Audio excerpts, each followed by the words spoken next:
Let's now bring in ex-CIA intelligence officer and psychiatrist, Dr. Charles Morgan. Good evening, Dr. Morgan. Thank you very much for your time. Look, we've been hearing all of this talk with people saying that Mr. Putin has lost his mind. You know, in your opinion, is that true? Break down for us how you see his mental state. Well, to start off, no, I don't think he's lost his mind. It's really common when world leaders behave in which we don't want them to behave from either the West standpoint or the United States standpoint. We find ways of either saying what they're doing is evil or there must be something wrong with them. So there's a very quick run to assume that someone's mentally ill or irrational when they behave in ways that we don't agree with. And we get that in forensic psych a lot. You know, when you hear in the news about a murder or something, people think the person who did it must be insane, and they're not always that.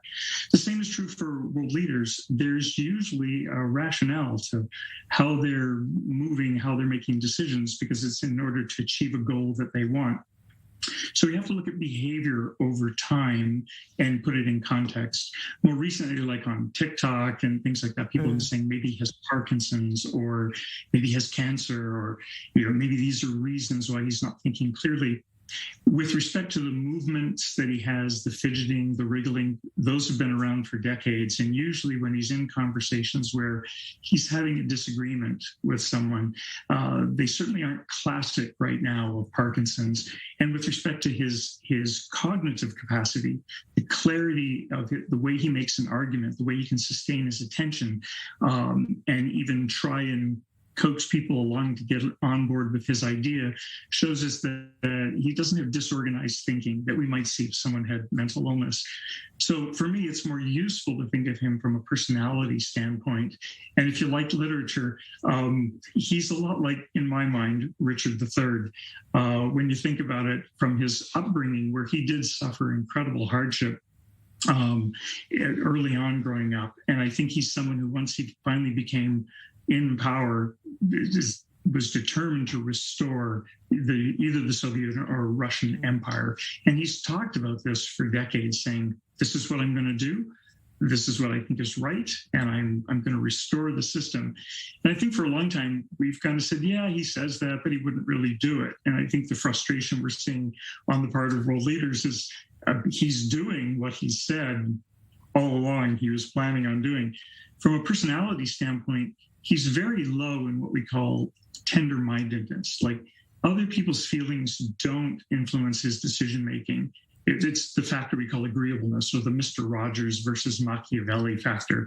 He's very much over there on the side of Machiavelli, where he'll lie when he has to. He doesn't have a high degree of trust. It takes a long time to get him to trust anyone. He's not that modest. He doesn't believe in playing collaboratively unless it's going to work for him. And he'll tell you what you need to hear to get what he wants. And he'll pay people back. He can be ruthless. What makes him especially dangerous is that he's also very high in the personality dimension we call conscientiousness. It's sort of that RoboCop factor. Can you be diligent? You have self-discipline. Can you wait and delay gratification to achieve your goals? And he's smart. So he is conniving. He plans. He thinks about things.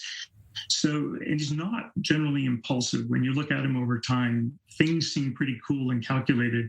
And you have to admit, when someone goes from being president, or premier, then president, then back to premier, then back to president, he's been able to hold coalitions together and maintain relationships that serve his interest, which you can't do if you're more quixotic and impulsive. He's low in what we call typically emotional reactivity. You can see that in interviews over the years. He expresses some emotion, but he's not the world's biggest extrovert, and he's not all tied up in knots, almost like if you think of George Costanza on Seinfeld or Jackie Gleason type characters. Or think about Donald Trump, right? He's got thin skin. Putin doesn't have thin skin, but that doesn't mean he won't get angry. I think people who are low in agreeableness and they have goals. And he's a narcissist, but lots of world leaders are. Like he's got power. On that, Dr. Morgan, can I just jump in here? You're talking about how he's sort of perceived and how much he wants sort of people to like him in a way. What about his inner circle? What about these oligarchs? What happens, to his mental state then if they turn on him? What can we expect there? I think that's when we're going to see a reaction. I think that as long as he feels he can get what he wants, other people are useful to him, right? As long as you're useful to him, he likes you and he needs you. If he feels you owe him and then you turn on him, he's going to try and have revenge. I mean, we've seen him, we think, poison his opponents, right? So I think if the oligarchs turn on him, then we're going to see him lash out. I wouldn't be surprised if a rebellion came from within either the military or the intelligence community if the oligarchs separate from him. But the emotional reaction he'll be furious and he'll want to kill them off. I don't know if that will only be figuratively, it might be literally. For people he perceives as being against him, he's been ruthless in the past. But I think that's been his power base, with respect to finances. Yeah. So as their support diminishes, I would expect him to become more irritable and more angry.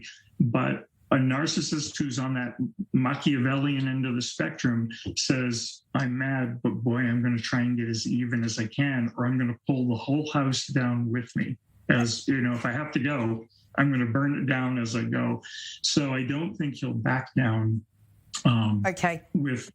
Yeah. And given they need a face-saving way of somehow getting out of the dilemma they're in. And Dr. Morgan, we've got about a minute left. Given everything that you've told me, let's say all of this just continues, how on earth do you stop someone like this? People like this are only stopped when they realize someone else has enough power to stop them. They don't respect anyone who appears weaker. So we do have to confront him directly. There may be multiple policy ways of doing that, but he's not going to back down. He has to have a way to be able to say, I won, and then, take a different course of action. But if we can't give him one where he can say, okay, I won, and then find a different way, I think the confrontation will be even more direct. Dr. Charles Morgan there, look, it's been so very interesting speaking to you this evening. Thank you so much for your time and for coming on. We appreciate it. You're very welcome. Thank you.